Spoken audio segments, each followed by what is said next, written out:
Hello students, आज हम chapter number 4 पढ़ेंगे, उपास चैप्टर मराठी का, जिसके लेखक है पु ल देशपांडे। चैप्टर का नाम है उपास। उपास का मतलब होता है फास्टिंग करना, मतलब व्रत करना। ठीक है, तो पु ल देशपांडे जो लेखक है ना, वो अपने लेखन में बहुत ही कॉमेडी करते हैं। ठीक है, तो ये जो चैप्टर है तुम्हारा, उसमें तुमको बहुत अच्छा मतलब मज़ा आएगा। ठीक है, ऐसा थोड़ा भी बोर फील नहीं होगा कि हम लोग ये चैप्टर क्यों पढ़ रहे हैं। ठीक है, बोर हो रहा है, नहीं पढ़ना है। तो ऐसे ही उनके बहुत सारे चैप्टर्स हैं, उनके बहुत सारे लेखन हैं। तो ये जो लेखन है वो बटाट्याची चाळ इस लेखन से लिया हुआ है। तो जो फर्स्ट पैराग्राफ दिया हुआ है वो पु ल देशपांडे जी की उपलब्धियों के बारे में दी हुई है कि वो क्या क्या है। विनोदी लेखक है, नाटककार हैं। ठीक है, उन्होंने बहुत सारे साहित्य लिखे हैं। और एक स्पेशल बात यह है कि उनको पद्म भूषण भी मिला हुआ है।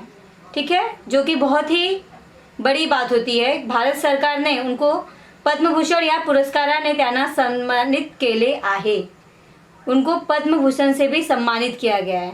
तो इसे तुम अंदाज़ा लगा सकते हो कि ये कोई छोटे मोटे लेखक नहीं है, बहुत बड़े लेखक हैं। ठीक है, और उनका जो ये चैप्टर है आज पढ़ते समय मुझे तो बहुत मज़ा आएगा और तुमको सुनने में भी अच्छा लगेगा। ठीक है, तो सेकंड पैराग्राफ से हम स्टार्ट करते हैं। मध्यम वर्गीय व्यक्तीच्या संकल्प व संकल्पपूर्तीत कसे अंतर पडते आणि संकल्प करणारे व्यक्ती कसे हास्यास्पद ठरतात याचे मज़ेदार चित्रण प्रस्तुत लेखात पु ल देशपांडे यांनी केले आहे। अब ये जो लाइन है, ठीक है, उसका बहुत ही डीप मीनिंग निकलता है कि मध्यम वर्गीय मतलब जो मिडिल क्लास के लोग होते हैं, जो ज़्यादा न तो रिच होते हैं न ज़्यादा गरीब होते हैं। ठीक है, वो मिडिल क्लास में आते हैं। व्यक्तिचा संकल्प का मतलब होता है जो हम लोग निश्चय कर लेते हैं। ठीक है, किसी बात के लिए हम लोग ठान लेते हैं कि हमको ये करना ही है, वो संकल्प पूर्ति। और उस निश्चय को पूरा करने में किस तरह से असुविधाएं होती हैं। ठीक है, जो हम लोग निश्चय करते हैं और बाद में धीरे धीरे वो निश्चय हमारा कैसे बदल जाता है, उसमें कैसे अंतर पड़ जाता है।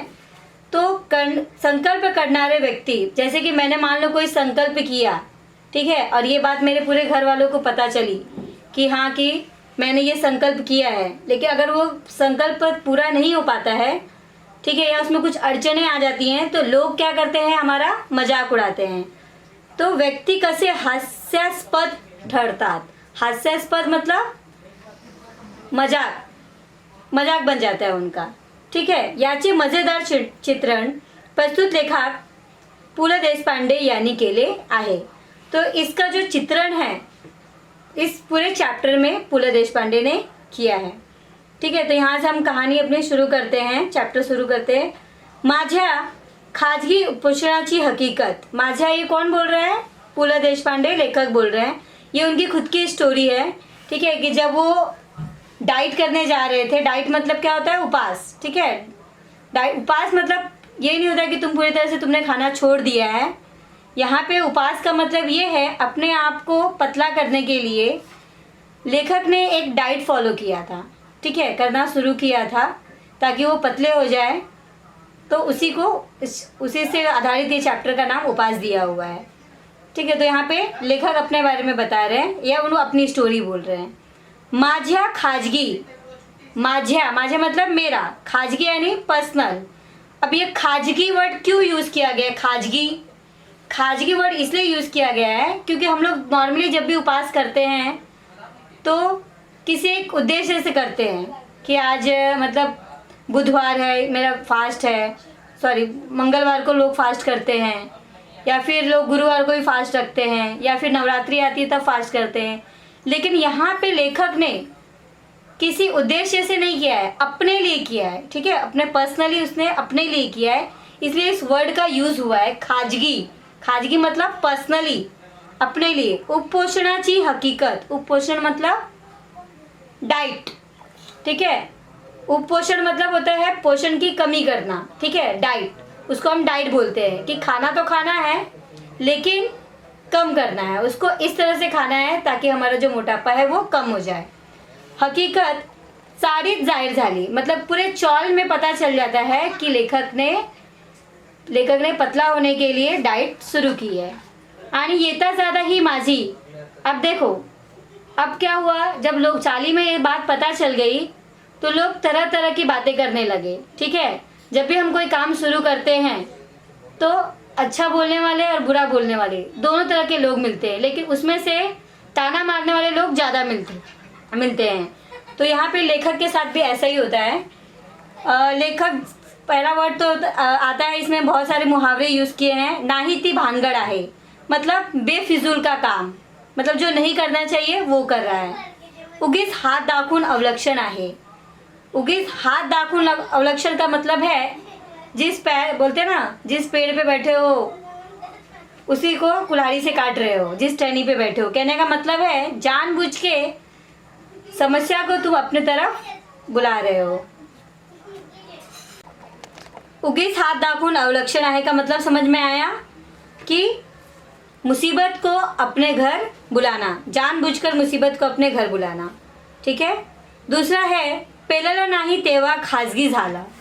पेललं नाही का मतलब है मैनेज नहीं हुआ तेव्हा खाजगी झाला, मतलब अब उसको एडजस्ट नहीं हो रहा है, अब अपने आप को नहीं ये कर पा रहा है, तो उसने जाके ये कदम उठाया पतला होने का, डाइट करने का। ठीक है। अशी वाक्य माझ्या कानांवर येऊ लागली। ऐसे बहुत सारे जो वाक्य थे उसके कानों पर आने लगे लेखक के। पण मी कोणत्याही टीकेला भीक घालणार नव्हतो। पण मी मतलब लेखक बोलता है, लेकिन मैं ऐसे किसी भी तानेबाजी को, टीकेला मतलब ताना मारना। ठीक है, लोग जो ताना मारते हैं ना तो मराठी में उसको टीके बोलते हैं। भीख घालणार नव्हतो, भीख घालणार नव्हतो कहने का मतलब है भीख मांगना नहीं है। भीख घालणार नव्हतो मतलब मैं इम्पोर्टेंस देने वाला नहीं था, मतलब इन बातों को मैं दिल से लगाने वाला नहीं था। ठीक है, इन सारी बातों को मैं अवॉइड करूंगा। ऐसा किसने सोचा था? लेखक ने।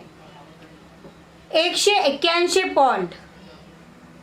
अब ये क्या है? 181 पॉइंट ये लेखक का वजन है। ठीक है, जब उसने अपना वजन करवाया था तो कार्ड पर 181, ठीक है, 181 पॉइंट मतलब 181 पॉइंट। अब ये पॉइंट जो है ये वजन करने की क्या एक इकाई है, जैसे हम लोग केजी में करते हैं ना, वैसे ये पॉइंट होता है। तो रात्र दिवस ते कार्ड माझ्या डोळ्यांपुढे नाचत होते। तो रात दिन वो जो कार्ड था 181 पॉइंट का माझ्या डोळ्यांपुढे, मेरे आंखों के सामने नाच रहा था। वजन कमी झाले पाहिजे या विचाराने माझी झोप उडाली। वजन कम होना चाहिए ये सोच सोचकर माझी झोप उडाली। मेरी जो नींद थी वो उड़ गई थी। झोप कमी झाली तर उतरते या विचाराने मला त्याचेही काही वाटत नव्हते। अब देखो यहाँ पर लेखक को क्या लगता है कि कम सोने से क्या होता है, वजन कम होता है, इसलिए उसको इस बात की भी चिंता नहीं थी कि चलो मुझे अगर नींद नहीं भी आ रही है तो कोई टेंशन नहीं है, वजन तो कम होगा कम से कम। ठीक है, तो इस लाइन को मैं वापस रिपीट करती हूँ। झोप कमी झाली तर वजन उतरते। अगर नींद कम लेते हैं हम तो हमारा वजन कम होता है या विचाराने मला त्याचेही काही वाटत नव्हते, इसलिए मुझे इस बात की भी चिंता बिल्कुल भी नहीं थी। मी पूर्वीसारखा गाढ झोपत नाही यावर धर्मपत्नीचा मात्र अजिबात विश्वास नव्हता। अब यहाँ पे जो उसकी पत्नी है लेखक की, उसको इस बात पे बिल्कुल भी विश्वास नहीं है कि जो लेखक है वो रात को गहरी नींद में नहीं सोते हैं। मी पूर्वीसारखा यानी पहले की तरह, गाढ झोपत नाही मतलब गहरी नींद में नहीं सोता हूँ। इस बात पे धर्मपत्नी यानी मेरी पत्नी को अजिबात यानी बिल्कुल भी भरोसा नहीं था। घोरत तर असता रात्रभर, तो क्या बोलती है कि रात भर खराटे तो लेते रहते हैं। ठीक है, घोरत मतलब स्नोरिंग करना, ठीक है, खराटे लेना। अशा सारखी दुरुत्तरे ती मला करत असे। इस तरह से वो आर्ग्युमेंट उससे करती थी। 2 महिन्यात 50 पौंड वजन कमी करून दाखवीन तर खरा। तो लेखक क्या बोलते हैं, अगर मैंने 2 महीने में 50 पौंड वजन कम नहीं करके दिखा दिया तो कहना। अशी भीष्म प्रतिज्ञा। अच्छा, प्रतिज्ञा को भीष्म का नाम क्यों दिया गया है? क्योंकि भीष्म महाभारत में भीष्म पिताजी ने भी एक प्रतिज्ञा की थी, ठीक है, बहुत सारी प्रतिज्ञाएं की थी और अंत समय तक उन्होंने उस प्रतिज्ञा का पालन किया था। इसलिए लेखक क्या बोलते हैं कि मैंने भी ऐसा क्या किया है, भीष्म प्रतिज्ञा किया है कि 2 महीने में मैं 50 पौंड तो वजन कम कर ही दूंगा। मी आहारशास्त्रावरच्या पुस्तकात डोके घालू लागलो। आहारशास्त्रावरच्या मतलब डाइट की जो बुक्स आती है ना, जो बुक्स में लिखी रहती है कैसे हमको क्या फॉलो करना है तो हमारा वजन कम होगा, ऐसे बुक्स में उसने अपने डोके घालू लागलो मतलब अपना दिमाग लगा लिया, अपना सिर जो है उसमें घुसा दिया। कहने का मतलब है दिन रात वो उस बुक में लग गए पढ़ने में, ठीक है, कि कैसे क्या खाना चाहिए, क्या पीना चाहिए। प्रोटीन युक्त पदार्थ, प्रोटीन युक्त मतलब जिसमें ऐसे पदार्थ जिसमें प्रोटीन होते हैं। चर्बी युक्त द्रव्य, चर्बी युक्त मतलब जो फैट होते हैं उसको चर्बी युक्त बोलते हैं, ठीक है, ऑयली चीज़ें वगैरह शब्दांबद्दलची माझी आस्था वाढू लागली। मतलब इन शब्दों के प्रति मेरी जो आस्था है, आस्था मतलब श्रद्धा, लगाव जो है वो बढ़ने लगा। साऱ्या ताटांतले पदार्थ मला न दिसता नुसत्या कैलरीज मला दिसू लागल्या। अब उसके सामने जब भी खाना आता था तो उस थाली में उसको खाना कम दिखता था और कैलरीज ज़्यादा दिखती थी कि ये इतने कैलोरी की है, ये इतने कैलोरी की है, मतलब मैं टोटल इतना कैलोरी अपने अंदर ले रहा हूँ। आणि आनंदाची गोष्ट अशी की वजन उतरवण्याच्या शास्त्रात पारंगत झालेले तज्ञ मला रोज डझनवारीने भेटू लागले। और मज़े की बात तो ये थी, जब हम लोग कोई काम करने जाते हैं ना तो हमें एडवाइस देने वाले बहुत लोग आ जाते हैं। तो यहाँ पे लेखक के साथ भी ऐसा ही होता है, जब वो डाइट शुरू करते हैं अपना, तो वजन जिसने अपना मतलब वजन उतारा है, ठीक है, ऐसे शास्त्र में पारंगत हुए कुछ एक्सपर्ट लोग आते, तज्ञ मतलब एक्सपर्ट लोग आते हैं डझनवारी ने मतलब डझनों, ठीक है, भेटू लागल्याने लेखक से मिलने लगे। इतकेच काय, परंतु ज्या आमच्या चाळीतल्या लोकांनी,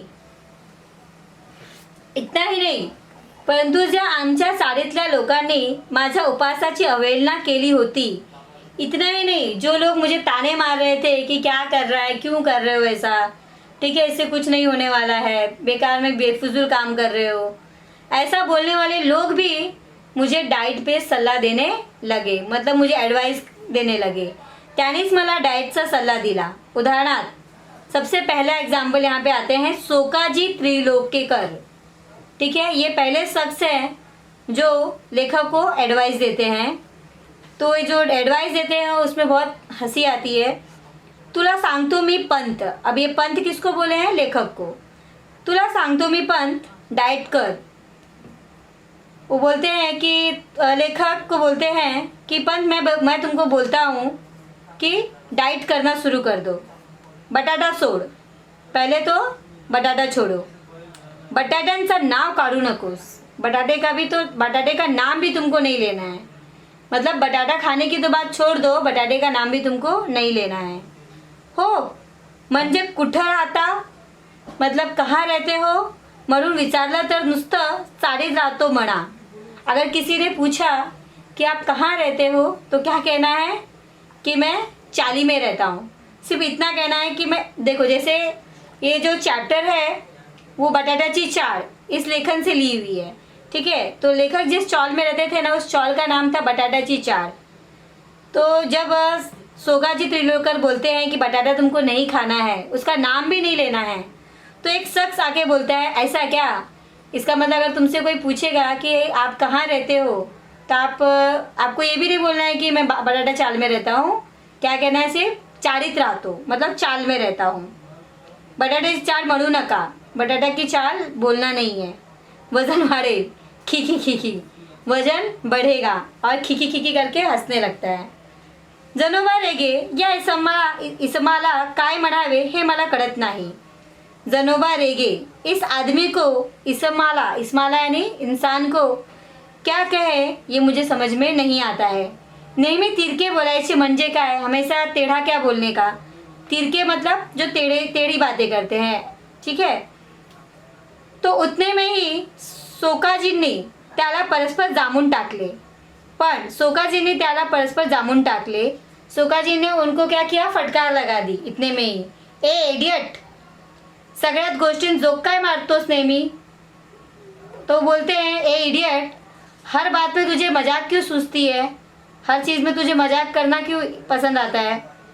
मी सांगतो तुला पण तू बटाटा सोड. तो फिर वो अपनी बात फिर से रिपीट करते हैं. बोलते हैं कि मेरी बात मान, ठीक है, मैं जो बोल रहा हूँ वो कर, बटाटा छोड़ दे. मी काय काय सोडले असता माझे वजन घटेल याची यादी बटाट्यापासून सुरू झाली.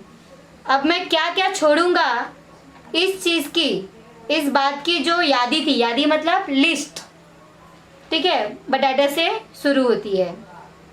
बटाट्यांचा ठीक आहे, पण आधी भात सोडा, एक सल्ला. अब एक दूसरी एडवाइस आती है. क्या एडवाइस आती है, बटाटा तो ठीक है लेकिन पहले आप भात छोड़ दीजिए. भातानं थोडंच लठ्ठ व्हायला होतं. आमच्या कोकणात सगळे भात खातात.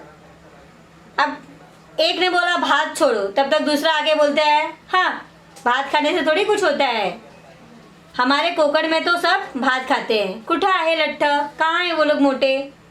तुम्ही डाळ सोडा, तुम दाल छोड़ दो. काशीनाथ नाडकर्णी, ऐसा कौन बोलते हैं, काशीनाथ नाडकर्णी, ठीक है. मुख्य म्हणजे साखर सोडा. तब तक कोई और आके बोलता है सबसे मेन तो शक्कर है, ठीक है, शुगर है, ये आप छोड़ दीजिए. मैं सांगू का, मीठ सोडा. फिर कोई और आके बोलता है मैं बोलूँ क्या, आप नमक छोड़ दीजिए. मीठ मतलब नमक, ठीक है, आप नमक छोड़ दीजिए, सॉल्ट छोड़ दीजिए. फिर कोई और आके बोलता है लोणी तूप सोडा, ठीक है, लोणी मतलब मक्खन, बटर, एंड और तूप का मतलब होता है घी. सोडा. एका आठवड्यात 10 पौंड वजन घटलं नाही तर नाव बदलेल. और एक हफ्ते में अगर आपने 10 पौंड वजन कम नहीं कर लिया ना तो मैं अपना नाम बदल दूंगा. आमच्या हेड क्लर्कच्या वाइफचं घटलं. अब उनकी जो हेड क्लर्क की जो वाइफ थी ना उसका वजन कम हुआ है, ऐसा वो एग्जाम्पल देके बताते हैं लेखक को. तेल आणि तळलेले पदार्थ आदि सोडा. फिर बोलते हैं कि तेल और तळलेले मतलब फ्राइड किया हुआ, तेल में जो हम लोग फ्राइड करके जो चीज़ें खाते हैं ना, चिप्स वगैरह, वो सब पहले छोड़ दो. बाबू काका वो बोलते हैं. दिवसा झोपड़ा सोडा, दिन में सोना छोड़ दीजिए. खरं म्हणजे पत्ते खेळायचा सोडा. सच कहूँ तो दोपहर में जो आप लोग मतलब पत्ते खेलते हैं वो आप पत्ते खेलना छोड़ दीजिए. बसून बसून वजन वाढतं, बैठ कर वजन बढ़ता है. मी मात्र या सर्व जणांचे ऐकून मनाचे करायचे ठरवले होते.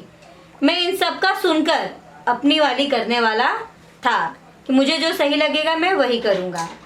पहला उपाय म्हणून मी आहार परिवर्तन शुरू केला.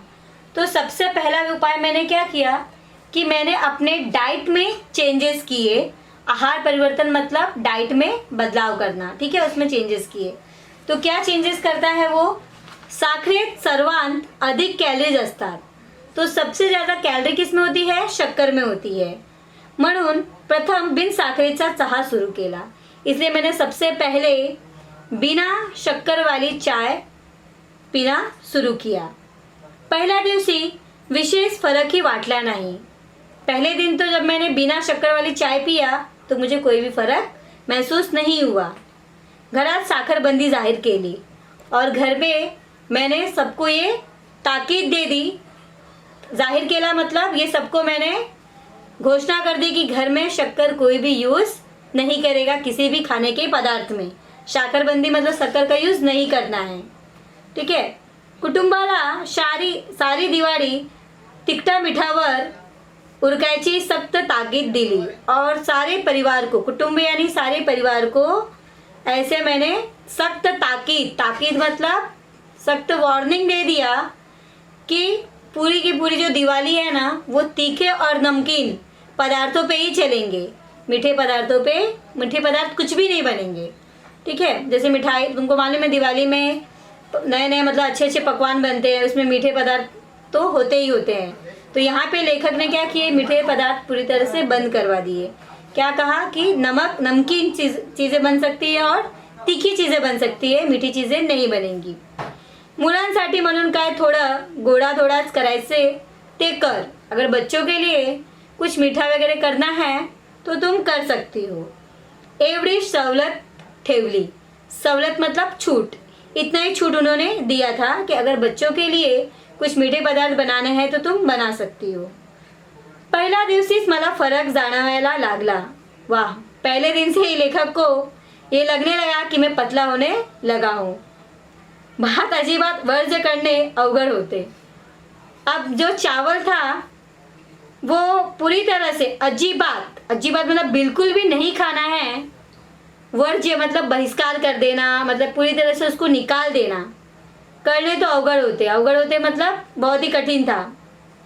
म्हणून फक्त पहिला भात आणि ताकभात ठेवून मधला भात वर्ज्य केला. म्हणून फक्त पहिला भात मतलब जब हम लोग दोपहर में खाते हैं चावल, वो भात. और रात को लेखक ताक भात लेता है छाछ के साथ चावल. ठीक है. और मधला भात मतलब बीच में जो भात लेता था वो उसने क्या किया, वर्ज्य किया यानी छोड़ दिया. ठीक है. 2 टाइम वो चावल लेने लगा, दोपहर में और रात को. ठीक है. बीच का चावल उसने छोड़ दिया.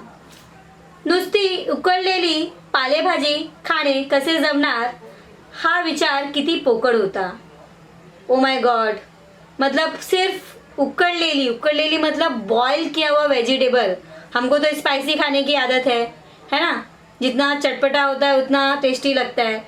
तो यहाँ पे अगर सब्जी तो वैसे ही लोगों को जल्दी पसंद नहीं होती है. तो यहाँ पर उकळलेली यानी बॉईल की हुई सब्जी खाना, इसका तो विचार ही पोकड़ होता है. पोकड़ यानी एकदम बेकार था. ठीक है. बोरिंग था. मतलब सोचकर ही मतलब ऐसा लगता कि उबली हुई सब्जी कैसे खाऊंगा मैं. याचा अनुभव ती खाल्ल्यावर आला. लेकिन जब मैंने खाया ना तो मैंने उसका एक्सपिरियन्स किया आणि ही नेहमीच्या भाजीत ही निराडे काय करते याचा अजूनही अंदाज आला नाही.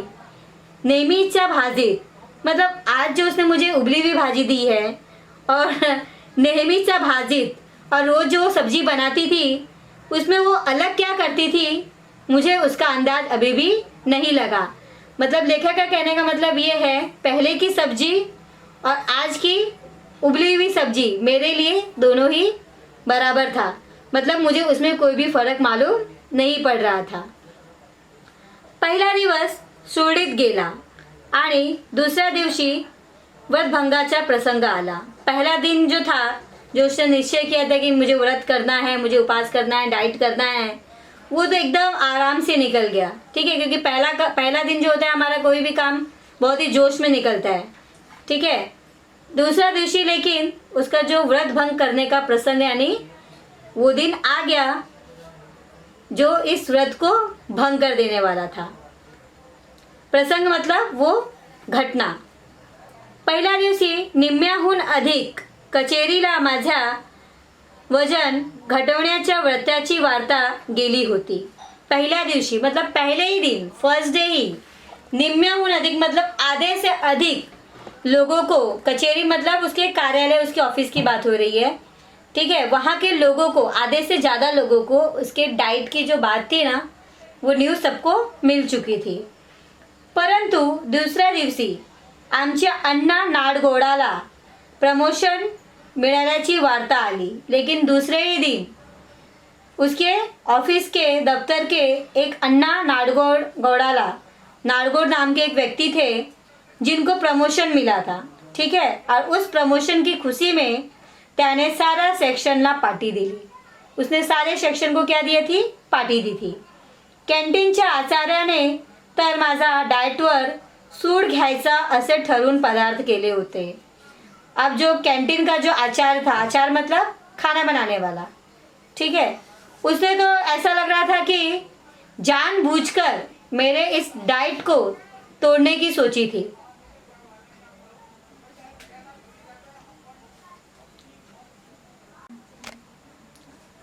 ठीक है. तो जो कैंटीन के आचार्य थे उन्होंने जानबूझकर मतलब ऐसी ऐसी डिशेस बनाई थी ना कि जिसको देखकर किसी को भी खाने का मन हो जाए और कोई भी अपना डाइट छोड़ सकता है.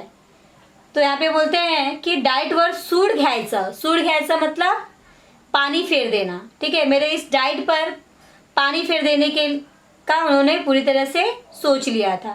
ठरून पदार्थ केले होते, ठरून यानी पूरी तरह से उसको चौपट करने के लिए, चौपट हो जाए, यही सोच के उन्होंने वैसे वैसे डिशेस बनाई थी।